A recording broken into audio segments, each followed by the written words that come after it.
अगर कल इंडिया और चाइना के बीच कॉन्फ्लिक्ट होता है तो सबसे इंपॉर्टेंट बैटलफील्ड हिमालयाज नहीं हो सकता, बल्कि समुद्र के बीच कुछ आइलैंड्स हो सकते हैं जहां से इंडिया एशिया के सबसे क्रिटिकल ट्रेड रूट्स पर नजर रख सकता है। हैरानी की बात यह है कि ज़्यादातर लोग इन्हें सिर्फ टूरिस्ट डेस्टिनेशन समझते हैं, लेकिन मिलिट्री एक्सपर्ट्स के लिए ये आइलैंड्स इंडिया के सबसे वैल्यूएबल स्ट्रेटेजिक एसेट्स में से एक है। जब भी अंडमान एंड निकोबार आइलैंड्स का नाम आता है, लोगों के दिमाग में बीचेस, ब्लू वाटर और वेकेशन आता है, लेकिन जियोपॉलिटिक्स की दुनिया में इन आइलैंड्स की पहचान कुछ और ही है। हर साल ट्रिलियंस ऑफ डॉलर्स का ग्लोबल ट्रेड इंडियन ओशियन और पैसिफिक के बीच ट्रैवल करता है। ऑयल टैंकर्स, कार्गो शिप्स और मिलिट्री वेसल्स एक नैरो मैरीटाइम रूट से गुजरते हैं जिसे मलाक्का स्ट्रेट कहा जाता है, और इस रूट के बिल्कुल पास बैठे हैं इंडिया के अंडमान एंड निकोबार आइलैंड्स। इसी वजह से एक्सपर्ट्स ने आइलैंड्स को इंडिया का हिडन जियोपॉलिटिकल एडवांटेज मानते हैं। लेकिन आखिर इन आइलैंड्स में ऐसा क्या खास है? जियोपॉलिटिक्स में अक्सर ज्योग्राफी ही डेस्टिनी होती है। मैप पर देखो तो Andaman and Nicobar islands bay of Bengal में एक लंबी आइलैंड चेन की तरह दिखते हैं, लेकिन उनकी असली ताकत उनकी लोकेशन है। ये आइलैंड्स मलाक्का स्ट्रेट के बहुत करीब है।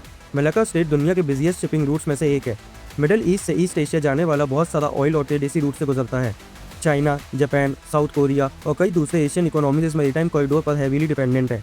अगर किसी क्राइसिस या कॉन्फ्लिक्ट के दौरान ये रूट डिस्टर्ब होता है तो उसका असर पूरे रीजन पर पड़ सकता है। इसी वजह से स्ट्रेटेजिक एक्सपर्ट इसे दुनिया की सबसे इंपॉर्टेंट चोक पॉइंट में से एक मानते हैं, और इंडिया के पास इस चोक पॉइंट के पास एक नेचुरल वेंटेज पॉइंट ऑलरेडी मौजूद है।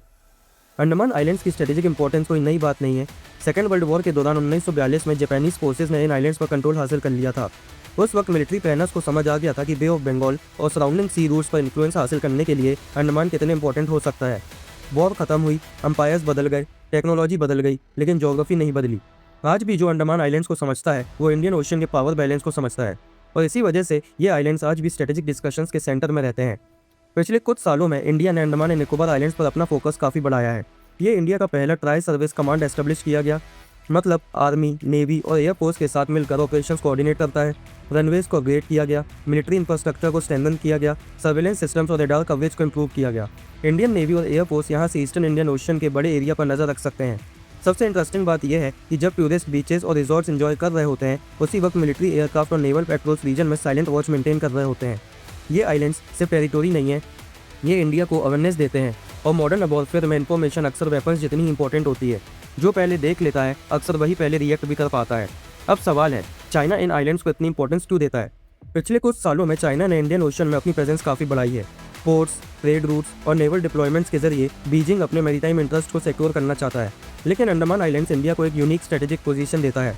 ये रीजन इंडियन ओशन और साउथ ईस्ट एशिया के बीच मूवमेंट को ऑब्जर्व करने के लिए बहुत इंपॉर्टेंट माना जाता है। इसीलिए इंडो पैसिफिक में कंपटीशन सिर्फ शिप्स और सबमरीन्स का नहीं है, ये ज्योग्राफी का गेम भी है, और इस गेम में अंडमान आइलैंड्स एक पावरफुल पीस है। और यहाँ आता है सबसे इंटरेस्टिंग पॉइंट। दुनिया भर के मिलिट्री एनालिस्ट एक फ्रेज का इस्तेमाल करते हैं, अनसिंकेबल एयरक्राफ्ट कैरियर। कुछ एक्सपर्ट्स के मुताबिक Andaman and Nicobar islands India के लिए बिल्कुल वैसे ही काम कर सकता है।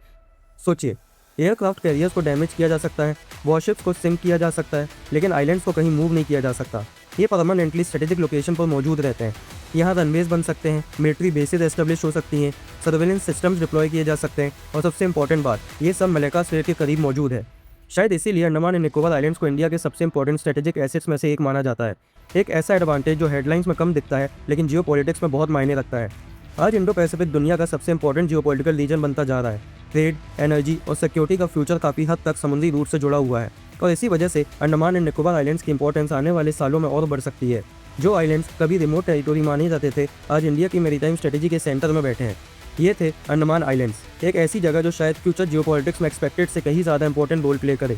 अगर आपको ऐसी हिडन मिलिट्री और जियोपॉलिटिक्स स्टोरीज पसंद है तो कॉन्फ्लिक्ट कोडेक्स को सब्सक्राइब जरूर करिए, और अगली वीडियो में हम डिकोड करेंगे the secret war under the ocean, how internet cables control the world.